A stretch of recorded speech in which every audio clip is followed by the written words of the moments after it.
Oracle database सीखने के लिए हमारे चैनल लर्न कोडिंग को सब्सक्राइब करें।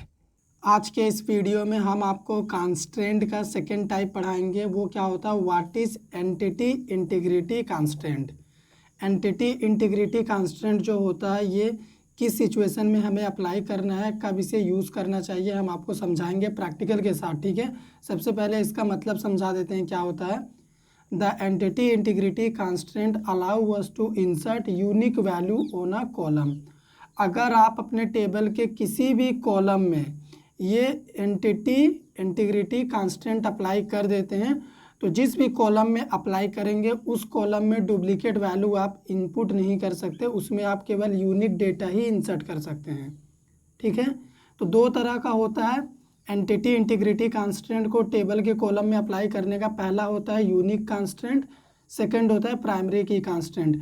इन दोनों का यूज़ ही होता है जिस भी कॉलम में ये अप्लाई होगा उस कॉलम में डुप्लीकेट वैल्यू ये नहीं अलाउ करते हैं। ठीक है, यूनिक वैल्यू आपको रखना है, लेकिन इनमें डिफरेंस क्या है आपको वो समझा देता हूँ, फिर प्रैक्टिकल में हम जाएंगे। पहला डिफरेंस यूनिक में देखिए, unique constraint restrict to insert duplicate value on a column but it allow null value. ये क्या करता है, डुप्लीकेट वैल्यू इनपुट नहीं करने देता है यूनिक कांस्टेंट, लेकिन अगर आप कोई वैल्यू इनपुट नहीं करेंगे तो ये नल वैल्यू अलाउ करता है, वहाँ पे ये नल वैल्यू पुट कर देता है। ठीक है, लेकिन प्राइमरी की क्या करता है, primary key constraint restrict to insert duplicate value on a column as well as null value. Primary key duplicate value भी रिस्ट्रिक्ट करता है, मतलब हमें इनपुट करने नहीं देगा कॉलम में जिसमें अप्लाई कर देंगे। और मान लो हम कोई डेटा इनपुट नहीं कर रहे हैं कॉलम में तो ये नल वैल्यू भी अलाउ नहीं करेगा। इसका मतलब आपको डेटा इनपुट करना ही पड़ेगा, लेकिन इसमें आप डेटा इनपुट नहीं करेंगे तो नल वैल्यू आ जाता है। ठीक है, सेकंड पॉइंट क्या है हमारा यूनिक की का, it can be define in one column और मल्टीपल कॉलम।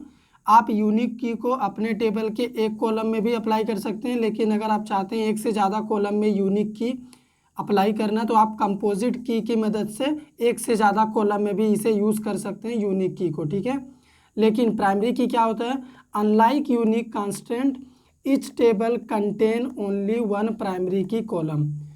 यूनिक की के मुकाबले प्राइमरी की क्या करता है कि आप प्राइमरी की को केवल एक कॉलम में ही अप्लाई कर सकते हैं। इसको एक टेबल में एक बार ही यूज़ किया जा सकता है, बल्कि इसको एक टेबल में एक से ज़्यादा बार यूज़ किया जा सकता है, एक से ज़्यादा कॉलम में यूज़ किया जा सकता है। तो मैंने अभी क्या क्या कहा, चलिए हम लाइव प्रैक्टिकल करके देखते हैं दोनों का। सबसे पहले हम क्या करते हैं, एक फ्रेश टेबल क्रिएट कर लेते हैं। तो आप देखो हम इस2 नाम का टेबल यहाँ पे क्रिएट कर रहे हैं। इसमें हमारा पहला कॉलम है एस रोल, इसका टाइप नंबर है और इसी में हम क्या कर रहे हैं, यूनिक कांस्टेंट अप्लाई कर रहे हैं। इसका मतलब इस वाले कॉलम में डुप्लीकेट वैल्यू अब हम इनपुट नहीं कर पाएंगे, जब इनपुट करेंगे तो दिखाएंगे भी करके। सेकेंड कॉलम है एस नेम, इसमें स्टूडेंट का नेम इनपुट करेंगे, टाइप वैरकर है। उसके बाद एस एड्रेस, यहाँ पे एड्रेस आएगा, इसका भी टाइप वैरकर है। तो ये जो एस एड्रेस और एस नेम कॉलम है इसमें कोई भी कांस्टेंट हम अप्लाई नहीं कर रहे, तो इसमें डुप्लीकेट वैल्यू आ सकता है। डुप्लीकेट वैल्यू सिर्फ इसमें नहीं आएगा क्योंकि इसमें यूनिक लगा रहे हैं हम। तो अभी एंटर मारेंगे तो आप देखो टेबल क्रिएट हो चुका है। अब हमें करना क्या है, हमें रिकॉर्ड इंसर्ट करना है। तो हम पहला रिकॉर्ड यहाँ पे इंसर्ट कर लेते हैं, एक रिकॉर्ड इंसर्ट हो गया। सेकेंड रिकॉर्ड हम इंसर्ट कर लेते हैं यहाँ पे। अब अगर हम एक और रिकॉर्ड इंसर्ट करें, एड्रेस हम चेंज कर देते हैं अभी। ठीक है, यूज़र का नेम भी चेंज कर देते हैं, यहाँ पे यूज़र का नेम रख देते हैं अनीस। ठीक है, और उसका आईडी हम 20 ही रखने देते हैं यहाँ पे। ठीक है, आईडी अगर मान लो स्टूडेंट का रोल नंबर हम 20 रखेंगे तो क्या ये क्वेरी रन करेगा, नहीं। यहाँ पे देखो एरर आ चुका है, यूनिक कांस्टेंट वायलेटेड। हम यूनिक कांस्टेंट को वायलेट कर रहे हैं, इसके रूल को फॉलो नहीं कर रहे हैं क्योंकि हमने देखो इस रोल नंबर वाले कॉलम में यूनिक अप्लाई किया था तो इसमें डुप्लीकेट वैल्यू नहीं आएगा। तो पहला वैल्यू हमने यहाँ पे 10 डाला, दूसरा 20 डाला, तो ये दोनों रिकॉर्ड इंसर्ट हो गया।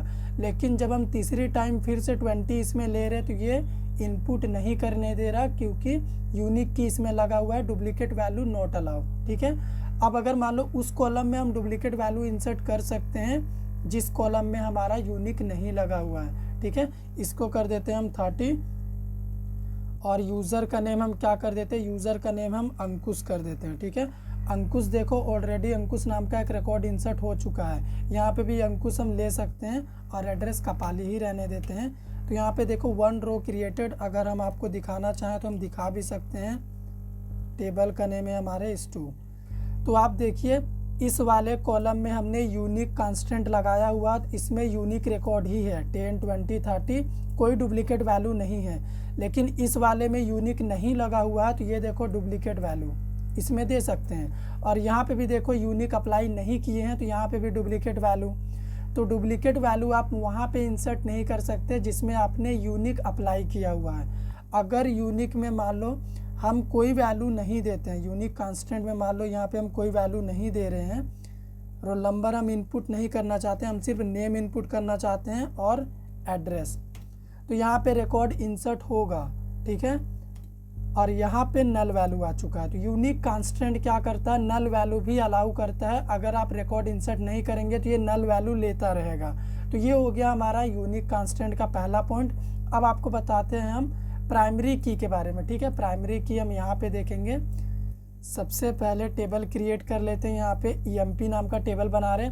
पहला कॉलम है EID, टाइप है नंबर, और यहाँ पे देखो प्राइमरी की अप्लाई कर रहे तो प्राइमरी की लिखना पड़ेगा, ठीक है।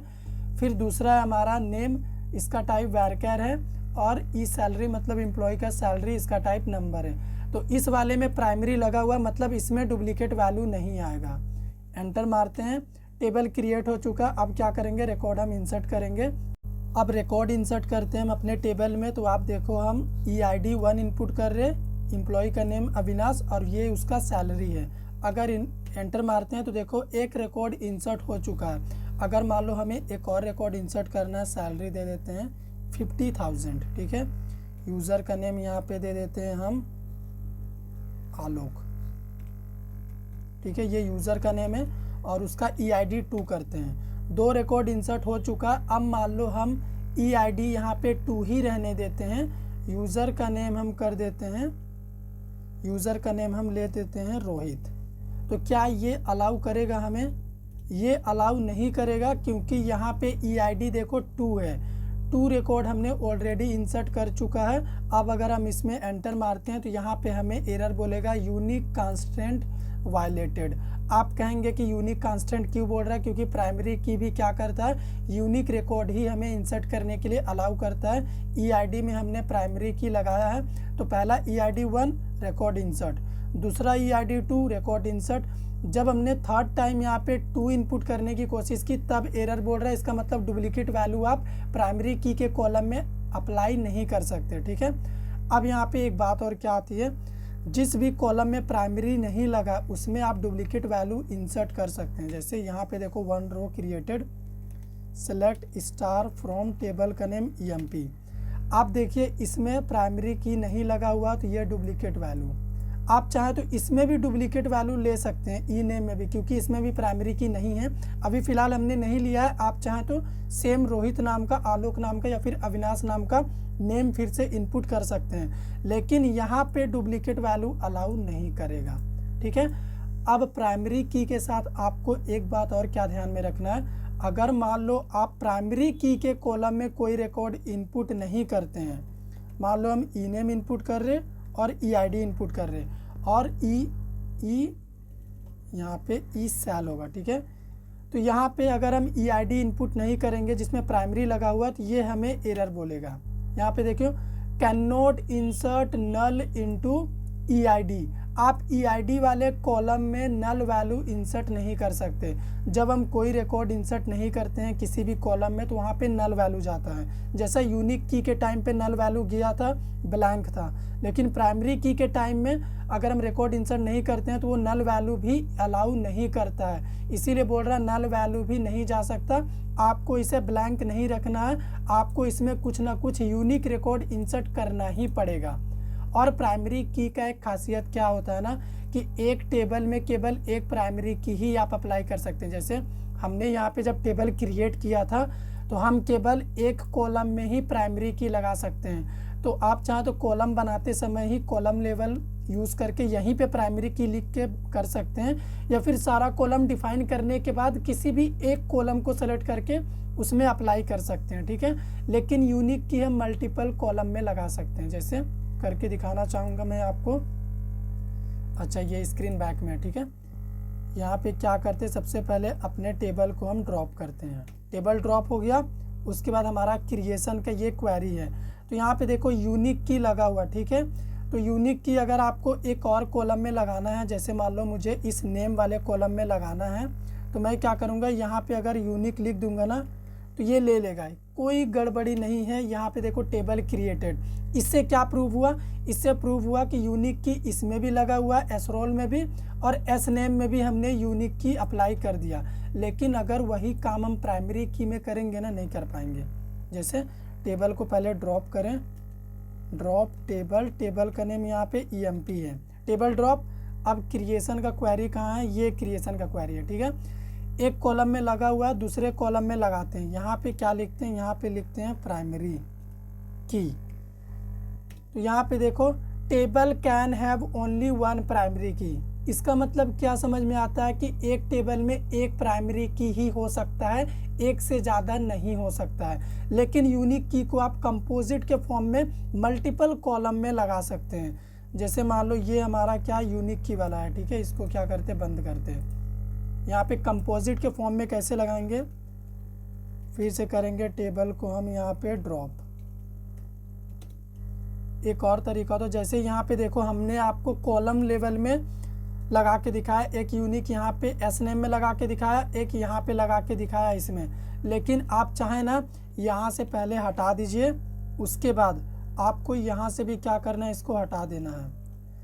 अब आपको बाद में क्या करना है, यहाँ पे कॉमा देना है। उसके बाद अब आपको यहाँ पे कॉलम को सेलेक्ट करना है। जैसे मुझे एस रोल में अप्लाई करना है, एस रोल, उसके बाद मुझे क्या लेना है, एस नेम, ठीक है। और यहाँ पे हम क्या कर सकते हैं, यूनिक लिख सकते हैं, ठीक है। अब अगर मान लो हम ये अप्लाई करेंगे तो ये हमारा एरर बोल रहा है डुप्लीकेट कॉलम नेम। हड़बड़ाहट में मैंने यहाँ पे छोटी सी मिस्टेक कर दी। हमें क्या करना था, इन दोनों को इस ब्रैकेट के अंदर लिखना था और इस यूनिक को यहाँ पे लिखना था, ठीक है। अगर ऐसी मिस्टेक आप करेंगे तो आपको भी एरर मिलेगा। आपको करना क्या है, इनको ना इस तरह से ब्रैकेट में पुट करना है, कॉलम नेम को कर दिया और यहाँ पे बाहर में आप लिखिए यूनिक। इसका मतलब हम यूनिक अप्लाई कर रहे हैं एस रोल और एस नेम दो कॉलम में। अब एंटर मारते हैं, टेबल क्रिएटेड, ठीक है, क्योंकि हमने टेबल ड्रॉप किया था, फिर से इस तरह से अप्लाई करके हमने दिखाया। तो हमारे इस टू टेबल के दो कॉलम एस रोल और एस नेम में यूनिक की लग चुका है। इसका मतलब इनमें डुप्लीकेट वैल्यू नहीं आएगा। तो अभी जो हमने यूनिक की अप्लाई किया है, कांस्टेंट लगाया है, वो हम टेबल लेबल यूज़ करके कर रहे हैं। टेबल लेबल मतलब पहले हमने सभी कॉलम को बना लिया, उसके बाद कॉमा दे के बाद में हम कांस्टेंट अगर अप्लाई करते हैं तो उसको हम बोलते हैं टेबल लेबल कांस्टेंट। और यहाँ पे हम कंपोजिट की के फॉर्म में कर रहे हैं, एक से ज़्यादा कॉलम में अप्लाई कर रहे हैं। अब आप क्या कर सकते हैं ना, अपने टेबल में यूनिक की और प्राइमरी की एक सिंगल टेबल में आप अप्लाई कर सकते हैं। कैसे, मान लो इसमें एक और कॉलम है, उसका नेम है एस एड, ठीक है, एस एड्रेस। इस कॉलम में अभी कोई भी कांस्टेंट नहीं लगा है, तो हम क्या करते हैं, इसमें प्राइमरी की लगा के देखते हैं। अगर टेबल क्रिएट हो चुका है और आप बाद में कांस्टेंट लगाना चाहते हैं, तब आपको अल्टर कमांड यूज़ करना पड़ेगा, नहीं तो आप टेबल क्रिएट करते समय ही लगा दो, कोई दिक्कत नहीं है। अल्टर टेबल, टेबल का नेम इस टू, उसके बाद ऐड, हमें लिखना है प्राइमरी की हमारे कांस्टेंट का नेम, और किस में अप्लाई करना है, अपने को एस ऐड कॉलम में करना है।